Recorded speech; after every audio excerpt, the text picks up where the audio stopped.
Hujan turun dengan deras di desa kecil di pedalaman Jawa, seolah-olah langit pun ikut menangis bersama gadis malang bernama Sita.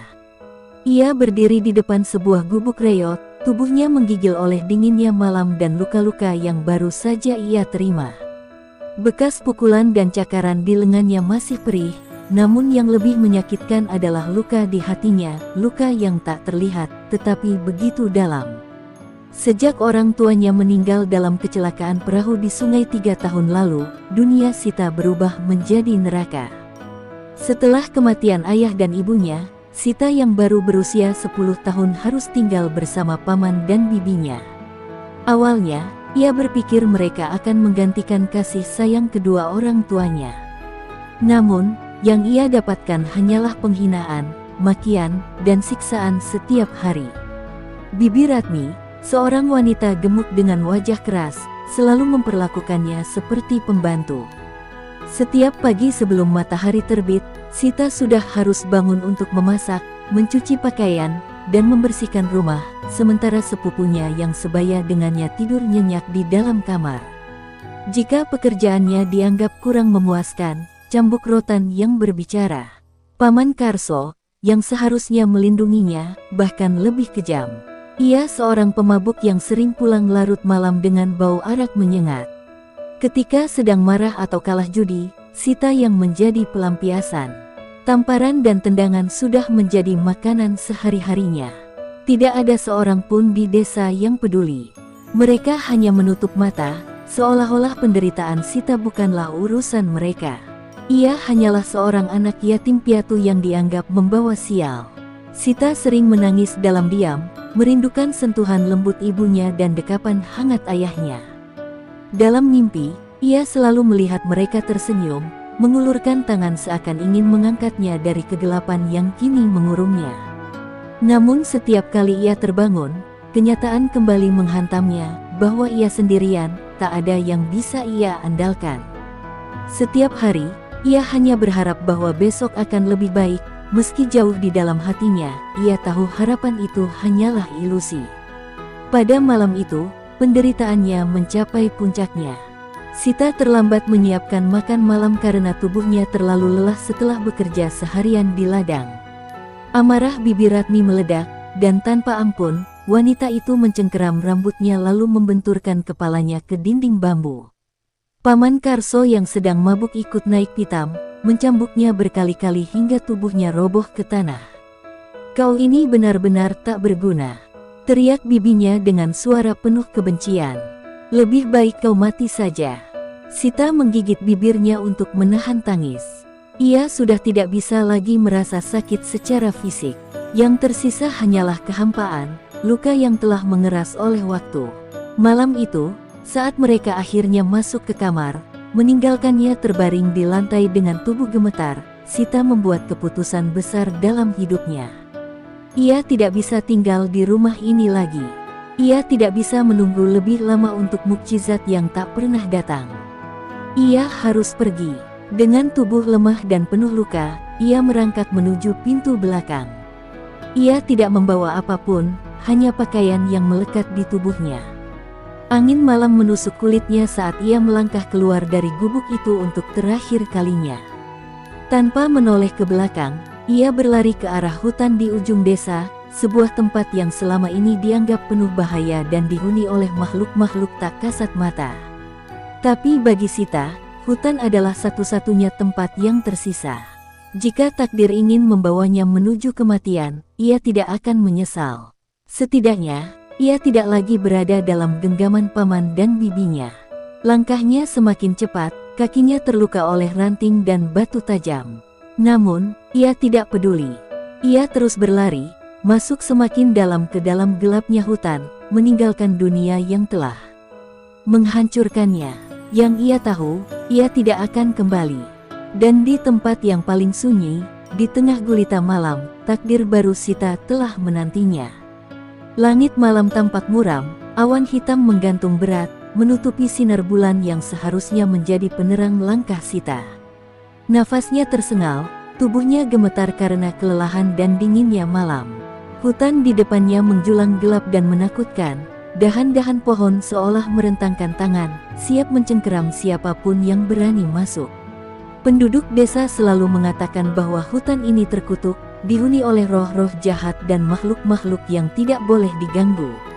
Namun bagi Sita, ketakutan akan hutan tidak sebanding dengan neraka yang telah ia tinggalkan di belakangnya.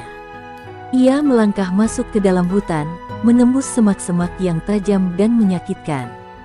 Setiap suara ranting patah di bawah kakinya terdengar begitu nyaring di tengah keheningan. Rasa was-was menggelayuti pikirannya, tetapi ia menolak untuk berbalik. Di belakang sana, hanya ada penderitaan dan luka yang tak berkesudahan. Di sini, meski ketidakpastian menantinya, ia merasa memiliki kendali atas nasibnya sendiri. Angin bertiup kencang, membawa suara-suara aneh yang terdengar seperti bisikan. Bayangan-bayangan gelap bergerak di antara pepohonan, entah karena hembusan angin atau sesuatu yang lain. Sita mencoba meyakinkan dirinya bahwa itu hanya ilusi, hanya permainan pikirannya yang lelah. Namun, saat suara gemerisik semakin dekat, bulu kuduknya meremang. Ada sesuatu di sekelilingnya, mengawasinya. Tiba-tiba, langkahnya terhenti ketika kakinya terjerat akar besar yang mencuat dari tanah. Ia terjatuh keras, lututnya menghantam tanah yang basah. Rasa nyeri menjalar ke seluruh tubuhnya. Tapi lebih dari itu, ia merasa panik. Saat ia berusaha bangkit, suara desisan panjang menggema di udara. Dingin, tajam, dan penuh ancaman. Jantungnya berdegup kencang, matanya mencari sumber suara itu. Dan di sanalah ia melihatnya. Di bawah bayang-bayang pohon tua, sesosok makhluk raksasa melingkar di antara akar dan batu. Tubuhnya bersisik putih berkilauan di bawah cahaya redup. Matanya bersinar emas, menusuk langsung ke dalam jiwa Sita. Raja ular raksasa. Napas Sita tercekat, tubuhnya membeku dalam ketakutan. Makhluk itu begitu besar, begitu mengerikan, namun juga memiliki aura yang memancarkan kebijaksanaan yang aneh. Sita ingin berlari, ingin berteriak, tetapi tubuhnya seolah lumpuh. Makhluk itu bergerak, tubuhnya yang panjang meluncur perlahan, mendekati gadis malang yang terjebak dalam kebisuannya. Ketika kepalanya berada tepat di depan wajah Sita, Raja Ular membuka mulutnya, dan dari sana keluarlah suara yang dalam, tenang, tetapi penuh wibawa. "Mengapa kau datang ke tempat ini, anak manusia?" Sita terkejut. Ia tidak pernah membayangkan bahwa seekor ular bisa berbicara. Namun, ketakutannya tidak memberinya waktu untuk berpikir logis. Bibirnya gemetar saat ia mencoba menjawab, tetapi suaranya begitu lemah, hampir tak terdengar. Aku tidak punya tempat lain," gumamnya, air mata mulai menggenang di matanya. "Aku hanya ingin pergi, aku hanya ingin bebas." Mata Raja Ular menatapnya dalam diam, seolah membaca seluruh penderitaan yang tersembunyi di balik tubuh lemah gadis itu. Hening menyelimuti. Sita berlutut di tanah yang basah. Tubuhnya gemetar bukan hanya karena dingin, tetapi juga ketakutan yang mencengkeram jiwanya. Mata emas Raja Ular Putih menatapnya lekat-lekat, seolah menembus ke dalam lubuk hatinya yang paling dalam. Napas Sita tersengal, ia ingin berlari, tapi tubuhnya terasa berat seperti diikat oleh rantai tak kasat mata. Keheningan malam semakin mencekam, hanya ada suara desiran angin dan detak jantungnya yang berpacu cepat. Tiba-tiba, Raja Ular melingkarkan tubuhnya perlahan, mendekati Sita dengan gerakan yang begitu anggun namun mengancam. "Kau datang ke hutan ini dengan hati yang hancur," suaranya bergema, dalam dan penuh wibawa. Sita terkejut, tak menyangka makhluk itu dapat berbicara. Tenggorokannya terasa kering, tapi ia memaksakan dirinya untuk menjawab, meski suaranya hanya lirih. Aku tak punya tempat lain. Aku lari dari rumah, dari orang-orang yang menyiksaku." Seketika, kenangan pahit itu menghantam benaknya. Pukulan, hinaan, lapar yang tak tertahankan, semuanya membuat air matanya jatuh begitu saja. Ia menangis, bukan karena takut pada ular raksasa di depannya, tetapi karena kesedihan yang selama ini ia pendam sendirian. "Aku hanya ingin bebas, aku ingin hidup tanpa rasa sakit," bisiknya dengan suara bergetar. Raja Ular tidak langsung menjawab. Ia hanya mengamati Sita, seolah menimbang sesuatu. Lalu, perlahan, ia menundukkan kepalanya hingga hampir sejajar dengan gadis itu. "Aku bisa merasakan kepedihanmu, anak manusia," katanya pelan. "Takdir telah membawamu ke sini, dan aku tahu penderitaan yang kau lalui. Tetapi apakah kau benar-benar siap meninggalkan duniamu?" Sita menatap mata emas itu, hatinya dipenuhi kebingungan. Meninggalkan dunianya, apa yang tersisa dari dunianya selain luka dan kehancuran? Namun, ada sesuatu dalam suara Raja Ular yang membuatnya berpikir lebih dalam. Ia sadar, jika ia kembali, ia hanya akan menghadapi penderitaan yang sama. Tetapi jika ia tetap di sini, apa yang akan terjadi? "Aku tak ingin kembali," jawabnya lirih, namun penuh keyakinan. Raja Ular menegakkan tubuhnya yang bersisik putih berkilauan di bawah cahaya bulan yang mulai muncul dari balik awan. "Kalau begitu, ikutlah denganku," katanya dengan nada tenang namun tegas. "Aku akan membawamu ke tempat di mana kau bisa menemukan kehidupan baru. Tapi ketahuilah, jalan yang kau pilih ini bukan tanpa konsekuensi. Kau akan meninggalkan dunia manusia dan menjadi bagian dari sesuatu yang lebih besar." Sita tak mengerti sepenuhnya maksudnya, tetapi ia tahu satu hal, apapun yang menunggunya, itu pasti lebih baik daripada kembali ke penderitaan sebelumnya. Ia mengangguk pelan, meski hatinya masih dipenuhi keraguan. Tanpa berkata-kata lagi, Raja Ular melingkarkan ekornya dengan lembut di sekeliling tubuh Sita, mengangkatnya perlahan dari tanah. Angin malam berembus lebih kencang saat tubuhnya mulai terangkat, seolah alam pun menyaksikan keputusan besarnya. Sita menutup matanya, membiarkan dirinya dibawa pergi oleh Raja Ular, meninggalkan dunia lamanya yang penuh luka. Ia tidak tahu kemana ia akan dibawa, tetapi untuk pertama kalinya dalam hidupnya, ia merasakan secercah harapan. Sita merasakan tubuhnya melayang di udara, dibawa oleh Raja Ular Putih yang bergerak dengan anggun menembus gelapnya hutan. Angin malam menerpa wajahnya, membawa aroma tanah basah dan dedaunan yang seolah berbisik pelan. Matanya terpejam, mencoba menenangkan debar jantungnya yang masih berpacu cepat. Ia tidak tahu kemana ia dibawa, tetapi hatinya telah menyerahkan dirinya pada takdir yang baru. Saat ia akhirnya membuka mata, ia dikejutkan oleh pemandangan yang tak pernah ia bayangkan. Mereka telah meninggalkan hutan gelap dan kini berada di sebuah gua raksasa yang bersinar dengan cahaya kehijauan. Kristal-kristal berkilauan menempel di dinding, memantulkan cahaya seperti bintang-bintang yang terperangkap di dalamnya. Di tengah gua, terbentang sebuah danau jernih yang memantulkan keindahan langit di atasnya, meskipun mereka berada jauh di dalam perut bumi. Raja Ular menurunkan Sita dengan lembut ke tanah yang terasa hangat di bawah kakinya. "Ini adalah tempat yang tersembunyi dari dunia manusia," ujar makhluk itu dengan suara dalam dan berwibawa. "Hanya mereka yang terpilih yang bisa melihatnya." Sita menatap sekeliling dengan mata membelalak. Begitu banyak keindahan di sini, begitu berbeda dari kehidupan kelam yang selama ini ia jalani. Namun, di tengah kekagumannya, Sita juga merasa takut. Ia hanya seorang gadis miskin yang tidak memiliki siapa-siapa. Mengapa ia dibawa ke tempat seindah ini? Apakah ia pantas berada di sini? "Mengapa aku?" tanyanya pelan, suaranya bergetar.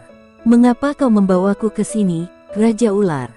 Makhluk itu mengamati Sita sejenak sebelum menjawab. "Karena kau istimewa," katanya, matanya yang berwarna emas bersinar lembut.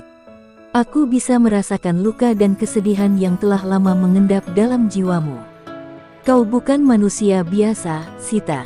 Ada sesuatu dalam dirimu yang bahkan kau sendiri belum menyadarinya." Sita terdiam. Ia tidak mengerti apa maksudnya, tetapi sebelum ia bisa bertanya lebih lanjut, dari dalam gua muncul makhluk-makhluk lain. Mereka bukan manusia, tetapi bukan pula binatang biasa. Beberapa memiliki bentuk seperti manusia dengan kulit bersisik dan mata bercahaya, sementara yang lain tampak seperti hewan dengan kemampuan berbicara. Mereka mendekat dengan sikap hormat kepada Raja Ular, lalu menatap Sita dengan rasa ingin tahu. "Mulai sekarang, tempat ini adalah rumahmu," kata Raja Ular dengan penuh ketegasan. "Kau tidak lagi terikat oleh penderitaan dunia manusia. Di sini, kau akan menemukan siapa dirimu yang sebenarnya." Sita masih belum memahami semua ini, tetapi untuk pertama kalinya dalam hidupnya, ia tidak merasa sendirian. Ia tidak lagi menjadi beban bagi siapapun. Air mata perlahan mengalir di pipinya, bukan karena kesedihan, melainkan karena harapan yang mulai tumbuh. Mungkin, hanya mungkin, inilah awal dari kehidupan yang selama ini ia impikan, kehidupan di mana ia bisa merasakan kebebasan dan kasih sayang yang sesungguhnya. Sita masih berdiri di tengah gua raksasa itu, matanya menatap sekeliling dengan penuh kekaguman sekaligus kebingungan. Ia belum sepenuhnya memahami mengapa ia dibawa ke tempat ini, atau apa yang dimaksud Raja Ular dengan kata-katanya sebelumnya. Namun, satu hal yang pasti, hidupnya kini telah berubah. Tidak ada lagi paman dan bibi yang menyiksanya, tidak ada lagi kelaparan dan ketakutan yang menghantui setiap langkahnya. Tapi apakah dunia baru ini benar-benar akan menerimanya? Beberapa makhluk penghuni gua mulai mendekat, menatapnya dengan penuh rasa ingin tahu. Beberapa dari mereka berbisik satu sama lain, sementara yang lain tampak menilainya dengan tatapan tajam. Sita merasa canggung. Di dunia manusia, ia selalu dianggap rendah dan tidak berharga, dan kini di tempat ini, ia kembali merasa asing. Ia menundukkan kepala, merasa kecil di antara mereka. Raja Ular, yang sejak tadi mengamati, akhirnya berbicara. "Sita, jika kau ingin tinggal di sini, kau harus membuktikan dirimu layak," suaranya bergema di seluruh gua. "Dunia ini tidak menerima mereka yang lemah. Kau telah bertahan hidup dalam penderitaan begitu lama, tetapi itu belum cukup. Kau harus menemukan kekuatan dalam dirimu sendiri." Sita menatap Raja Ular dengan mata penuh keraguan. "Bagaimana aku bisa membuktikan diriku?" tanyanya dengan suara lirih. Ia hanya seorang gadis biasa, tidak memiliki kekuatan atau keistimewaan apapun. Seumur hidupnya, ia hanya tahu bagaimana bertahan dari siksaan dan kelaparan. Apa yang bisa ia lakukan di dunia ini? Salah satu makhluk bersisik yang menyerupai manusia maju ke depan. Matanya menyala seperti bara api, dan suaranya tajam saat berbicara. "Jika dia ingin tinggal di sini, dia harus melewati ujian. Kita tidak bisa menerima manusia biasa tanpa membuktikan nilainya," katanya, disambut anggukan dari beberapa makhluk lain. Raja Ular tidak menolak usulan itu. Ia menatap Sita dengan penuh kewibawaan. "Baiklah," katanya. "Sita, kau akan menjalani ujian. Jika kau berhasil, tempat ini akan menjadi rumahmu. Jika tidak, maka kau harus pergi." Jantung Sita berdegup kencang. Ia ingin bertanya apa yang akan terjadi jika ia gagal, kemana ia harus pergi jika ia tidak diterima di sini. Namun, ia tahu jawabannya. Tidak ada tempat lain baginya. Ia tidak bisa kembali ke dunia manusia yang penuh dengan penderitaan. Satu-satunya jalan adalah maju. Ia menegakkan tubuhnya, meski lututnya gemetar. Dengan suara yang masih bergetar, tetapi penuh tekad, ia berkata, "Aku akan melakukannya. Aku akan menjalani ujian itu." Raja Ular menatapnya sejenak, lalu mengangguk perlahan. "Baiklah," katanya. "Bersiaplah, Sita. Takdir barumu akan ditentukan oleh keberanianmu sendiri." Sita berdiri di tengah lingkaran batu besar di dalam gua, dikelilingi oleh makhluk-makhluk penghuni tempat itu yang menatapnya dengan penuh harap dan keraguan. Jantungnya berdegup kencang, tubuhnya terasa lemas, tetapi ia tahu tidak ada jalan untuk mundur. Di hadapannya, Raja Ular Putih menatapnya dengan mata emasnya yang penuh wibawa. "Ujianmu adalah membuktikan keberanian dan hatimu yang murni," katanya. "Hanya mereka yang mampu mengendalikan ketakutan dan menemukan cahaya dalam kegelapan yang layak tinggal di sini." Tiba-tiba, tanah di bawah kaki Sita bergetar. Dari dalam gua, sebuah lorong gelap terbuka, menganga seperti mulut raksasa yang siap menelannya. "Kau harus masuk ke dalam sana," ujar salah satu makhluk bersisik dengan suara dingin. Di dalamnya, ada sesuatu yang menunggumu. Jika kau bisa menghadapinya, maka kau berhak menjadi bagian dari dunia ini. Sita menelan ludah, matanya menatap lorong gelap itu dengan ketakutan. Apa yang menunggunya di dalam sana? Ia hanya seorang gadis biasa, tidak memiliki kekuatan atau kemampuan apapun. Namun, ia tahu ia tidak bisa mundur. Jika ia menyerah sekarang, ia akan kehilangan satu-satunya kesempatan untuk memiliki kehidupan yang lebih baik. Dengan napas berat, ia melangkah masuk ke dalam lorong itu, meninggalkan cahaya gua di belakangnya. Di dalam lorong, udara terasa dingin dan lembab. Setiap langkah yang ia ambil bergema di sepanjang dinding batu yang kasar. Kegelapan menyelimutinya, membuatnya sulit untuk melihat apapun di depan. Jantungnya semakin berdebar, tetapi ia terus berjalan. Namun, tiba-tiba, ia merasakan sesuatu bergerak di sekelilingnya. Suara desisan menggema di udara, membuat tubuhnya membeku. Dari kegelapan, sesosok makhluk muncul. Mata merah menyala menatapnya dengan penuh ancaman. Itu adalah ular hitam raksasa dengan taring panjang yang meneteskan bisa. Kau tidak pantas berada di sini, suara makhluk itu bergaung di seluruh lorong. Kembali ke dunia manusia, kau hanya beban bagi dunia ini. Kata-kata itu menusuk hati Sita seperti belati. Itu adalah suara yang sering ia dengar sepanjang hidupnya, dari bibinya, dari orang-orang di desa, dari semua orang yang menganggapnya tidak berharga. Ia merasa lututnya lemas, keraguan kembali memenuhi pikirannya. Apa benar ia tidak pantas berada di sini? Apa benar ia hanya seorang gadis lemah yang tidak bisa mengubah nasibnya? Namun, di dalam hatinya, sebuah suara lain muncul. Suara yang lebih lembut, tetapi penuh kekuatan. Suara yang mengingatkannya pada semua penderitaan yang telah ia lalui, pada keberanian yang membawanya sejauh ini. Aku tidak akan kembali, katanya dengan suara gemetar, tetapi penuh tekad. Aku mungkin lemah, tetapi aku tidak akan menyerah. Aku berhak mendapatkan kehidupan yang lebih baik. Tiba-tiba, cahaya keemasan muncul di sekelilingnya, membakar kegelapan yang mengurungnya. Ular hitam itu mengerang kesakitan, tubuhnya menghilang seperti asap yang tertiup angin. Sita terengah-engah, tetapi matanya kini penuh keyakinan. Ia telah menghadapi ketakutannya sendiri dan mengalahkannya. Saat ia berbalik, lorong yang gelap kini mulai bersinar, menunjukkan jalan keluar. Ujiannya telah selesai, dan ia telah membuktikan bahwa ia pantas untuk tetap berada di sini. Sita melangkah keluar dari lorong gelap dengan napas tersengal. Tubuhnya lelah, keringat membasahi keningnya, tetapi matanya bersinar dengan cahaya baru, cahaya keberanian dan tekad yang tidak lagi bisa dipadamkan. Saat ia kembali ke tengah gua, semua mata tertuju padanya. Makhluk-makhluk yang sejak tadi meragukannya kini menatapnya dengan penuh rasa hormat dan keterkejutan. Bahkan Raja Ular Putih sendiri mengamati Sita dengan tatapan penuh arti. Sita telah menyelesaikan ujiannya, suara Raja Ular menggema di seluruh gua, mengisi udara dengan kekuatan yang luar biasa. Ia telah menghadapi ketakutannya, melawan kelemahan dalam hatinya, dan membuktikan bahwa ia pantas untuk tinggal di sini. Ucapan itu membuat bisik-bisik terdengar di antara para penghuni gua. Beberapa masih tampak ragu, tetapi banyak yang mulai menerima kehadiran gadis manusia ini. Sita masih berdiri di tempatnya, jantungnya berdebar, tidak percaya bahwa ia benar-benar berhasil.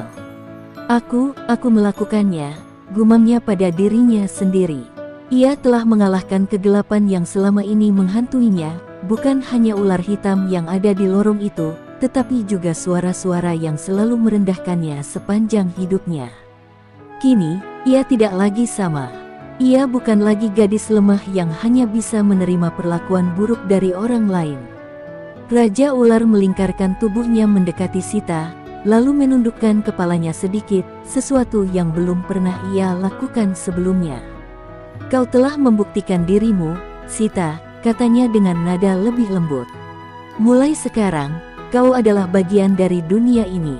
Dan sebagai tanda penerimaan, kau akan diberi sesuatu yang hanya dimiliki oleh mereka yang terpilih.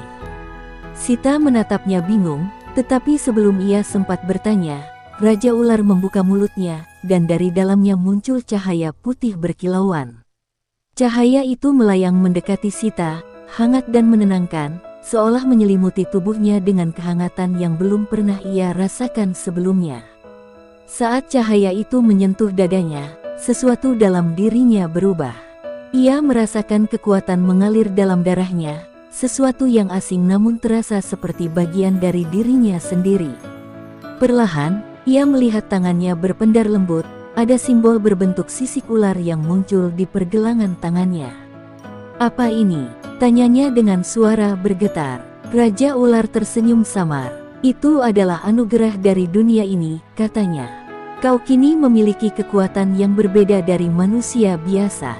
Kau akan mempelajarinya, mengendalikannya, dan suatu hari, kau akan memahami tujuan sebenarnya dari takdirmu." Sita masih belum sepenuhnya memahami apa yang terjadi, tetapi ia tahu satu hal, hidupnya kini telah benar-benar berubah. Ia bukan lagi gadis yang hanya bisa menangis dalam kesedihan. Ia telah melawan, bertahan, dan kini diberi kesempatan untuk menjadi sesuatu yang lebih besar. Untuk pertama kalinya dalam hidupnya, ia merasa tidak hanya diizinkan untuk hidup, tetapi juga untuk memiliki harapan dan tujuan. Saat semua makhluk di gua itu menundukkan kepala sebagai tanda penerimaan, Sita menyadari sesuatu yang begitu mendalam. Ia akhirnya memiliki tempat di dunia ini. Ia tidak lagi sendirian, dan apapun yang akan terjadi di masa depan, ia siap menghadapinya. Sita berdiri di tengah gua dengan perasaan campur aduk. Tangannya masih berpendar dengan simbol sisik ular yang baru muncul di pergelangan tangannya, seolah menjadi bukti bahwa ia bukan lagi manusia biasa. Para penghuni gua kini memandangnya bukan dengan keraguan, tetapi dengan penghormatan yang sebelumnya tak pernah ia rasakan. Namun, jauh di dalam hatinya, masih ada pertanyaan yang belum terjawab, apa yang sebenarnya sedang terjadi padanya. Raja Ular Putih menatapnya dengan penuh wibawa. "Sekarang kau telah diterima di dunia ini, kau harus belajar mengendalikan kekuatanmu," katanya. "Kau bukan lagi gadis biasa, Sita. Ada sesuatu dalam dirimu yang akan menentukan masa depan tempat ini." Suaranya terdengar penuh makna, seolah menyimpan rahasia yang belum waktunya untuk diungkap. Sita menatap simbol di pergelangan tangannya. Ia bisa merasakan sesuatu yang mengalir dalam dirinya, sebuah energi yang belum pernah ia rasakan sebelumnya. Namun, bersama kekuatan itu juga muncul ketakutan. "Bagaimana jika aku tidak bisa mengendalikannya?" tanyanya pelan. "Bagaimana jika aku hanya akan membawa kehancuran?" Raja Ular menghela napas panjang, lalu mendekatkan kepalanya ke arah Sita. "Ketakutan adalah musuh terbesar dari kekuatan," katanya. "Jika kau membiarkan rasa takut menguasaimu, maka kekuatan itu akan menjadi beban. Tetapi jika kau belajar mempercayai dirimu sendiri, maka kekuatan itu akan menjadi cahaya yang membimbingmu." Sita terdiam, memikirkan kata-kata itu. Sepanjang hidupnya, ia selalu hidup dalam ketakutan, takut pada siksaan, takut pada penolakan, takut pada dunia yang selalu menganggapnya tidak berharga. Namun, untuk pertama kalinya, ia menyadari bahwa ia memiliki pilihan. Ia bisa terus hidup dalam bayang-bayang ketakutannya, atau ia bisa melangkah maju dan menghadapi takdirnya dengan kepala tegak. Para penghuni gua mulai berbisik di antara mereka, membicarakan apa yang akan terjadi selanjutnya. Beberapa dari mereka tampak antusias, sementara yang lain masih menyimpan keraguan. Namun, satu hal yang pasti, Sita kini bukan lagi orang luar. Ia telah diterima sebagai bagian dari dunia ini, dan masa depannya akan ditentukan oleh langkah-langkah yang ia ambil ke depan.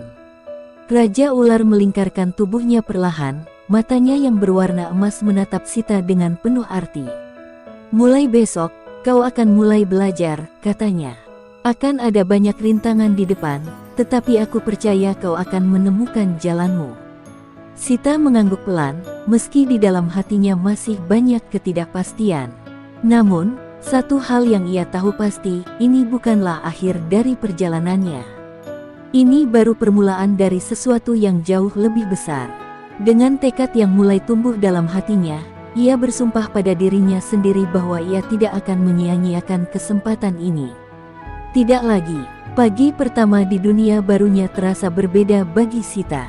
Udara di dalam gua lebih sejuk dari yang ia kira, dan cahaya dari kristal-kristal yang menempel di dinding memberikan suasana yang hampir magis. Namun, ia tahu ini bukanlah tempat untuk bermimpi atau bersantai. Hari ini, ia harus mulai belajar mengendalikan kekuatan yang telah diberikan kepadanya, kekuatan yang ia sendiri belum pahami sepenuhnya. Raja Ular telah menyiapkan seorang pengajar untuknya, seorang makhluk setengah manusia setengah ular bernama Nagaseta. Kulitnya bersisik perak, dan matanya tajam seperti seorang prajurit yang telah melihat banyak pertempuran. Kau harus belajar mengendalikan energi yang kini mengalir dalam darahmu, kata Nagaseta tegas. Jika tidak, kekuatan itu akan menguasaimu dan menghancurkanmu. Sita menelan ludah, merasa gentar. Ia masih belum sepenuhnya memahami apa yang telah terjadi padanya. Namun, ketika Nagaseta menyuruhnya untuk fokus pada simbol di pergelangan tangannya, ia mencoba menurut. Ia memejamkan mata, berusaha merasakan sesuatu, apa saja, yang menunjukkan bahwa ia memiliki kekuatan yang berbeda. Namun, tidak ada yang terjadi. Fokus, ujar Nagaseta lebih keras. Jangan biarkan keraguan menghalangimu. Ingat bagaimana kau bertahan hidup selama ini. Gunakan itu. Sita menggigit bibirnya. Ia teringat bagaimana ia bertahan dari siksaan pamannya, bagaimana ia menahan lapar dan kelelahan, bagaimana ia melawan ketakutannya dalam ujian sebelumnya. Saat ia mengingat semua itu, tiba-tiba ia merasakan sesuatu mengalir dalam dirinya. Seketika, cahaya putih berpendar dari tangannya, membentuk pola seperti sisik ular yang berkilauan. Udara di sekelilingnya bergetar, dan angin hangat berhembus dari tubuhnya. Para makhluk yang menyaksikan pelatihannya terkejut, beberapa bahkan mundur beberapa langkah. Luar biasa, gumam salah satu dari mereka. Namun, sebelum Sita bisa memahami apa yang terjadi, kekuatan itu tiba-tiba menghilang, membuat tubuhnya lunglai. Nagaseta menghela napas, tetapi di matanya ada sedikit kilatan kepuasan. Kau memiliki potensi besar, katanya. Namun, kau masih belum bisa mengendalikan kekuatanmu dengan stabil.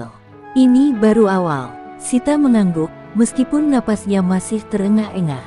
Ia tahu jalannya masih panjang, tetapi untuk pertama kalinya, ia percaya bahwa ia memang memiliki sesuatu yang berharga dalam dirinya. Hari itu, ia berlatih hingga tubuhnya nyaris tidak bisa bergerak lagi.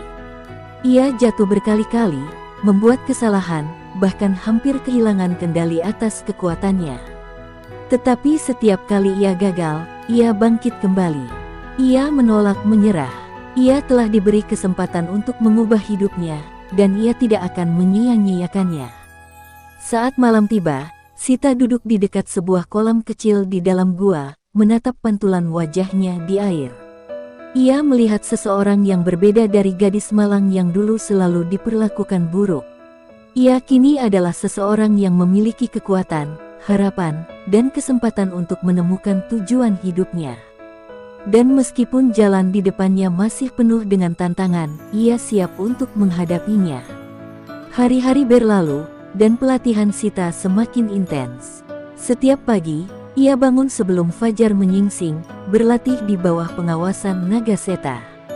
Tubuhnya mulai terbiasa dengan latihan yang melelahkan, dan kekuatannya semakin berkembang. Ia bisa merasakan energi mengalir dalam dirinya, seperti aliran air yang dulu terkunci di bendungan dan kini mulai menemukan jalannya sendiri. Namun, meski begitu, ia masih sering gagal.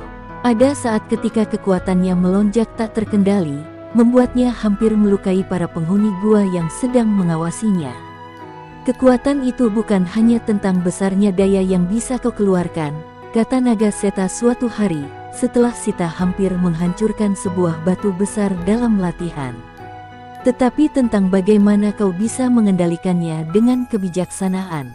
Kata-kata itu terus terngiang dalam benaknya, membuatnya semakin berusaha memahami kekuatannya, bukan hanya menggunakannya. Namun, Suatu malam, sesuatu yang tidak terduga terjadi. Saat Sita sedang beristirahat di dalam gua, sebuah getaran aneh terasa di tanah. Para penghuni gua tampak gelisah, saling berbisik dengan ketakutan. Sita segera bangkit, mencoba memahami apa yang sedang terjadi.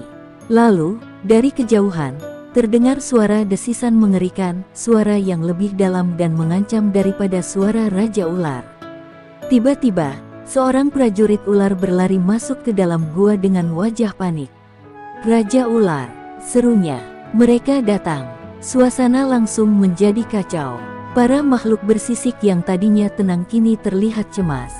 Raja Ular, yang selalu penuh wibawa, untuk pertama kalinya tampak serius dan tegang. Sita menatap Raja Ular dengan penuh kebingungan. "Siapa yang datang?" tanyanya. Raja Ular menatapnya dalam-dalam sebelum menjawab, "Musuh lama kami. Penghuni kegelapan yang telah lama mengincar tempat ini. Mereka telah mengetahui keberadaanmu, Sita. Dan mereka tidak akan tinggal diam." Jantung Sita berdegup kencang. Ia belum sepenuhnya memahami apa yang dimaksud Raja Ular, tetapi satu hal yang ia tahu, ini bukan lagi sekadar pelatihan. Ini adalah awal dari sesuatu yang jauh lebih besar dari dirinya sendiri. Sesuatu yang akan menentukan masa depannya, serta masa depan tempat ini. Para prajurit mulai bersiap, membentuk barisan di pintu masuk gua. Suasana menjadi semakin mencekam. Sita berdiri di antara mereka, merasa ketakutan, tetapi juga dipenuhi dengan tekad. Ia tidak akan lari seperti dulu. Ia telah diberikan kekuatan, dan kini saatnya ia menggunakannya untuk melindungi tempat yang telah menerimanya. Raja Ular menatap Sita untuk terakhir kalinya sebelum pertempuran dimulai. "Takdirmu telah terpanggil, Sita," katanya. "Kini, kau harus memilih. Apakah kau akan menjadi seseorang yang hanya mengikuti arus, atau seseorang yang mengubah jalannya sendiri?" Sita menggenggam tangannya erat, merasakan energi mengalir dalam dirinya. Ia menarik napas dalam-dalam, lalu mengangkat kepalanya dengan penuh keberanian. "Aku tidak akan lari," jawabnya mantap. "Aku akan melawan." Dan dengan itu, malam yang sunyi berubah menjadi awal dari pertempuran besar yang akan menentukan segalanya.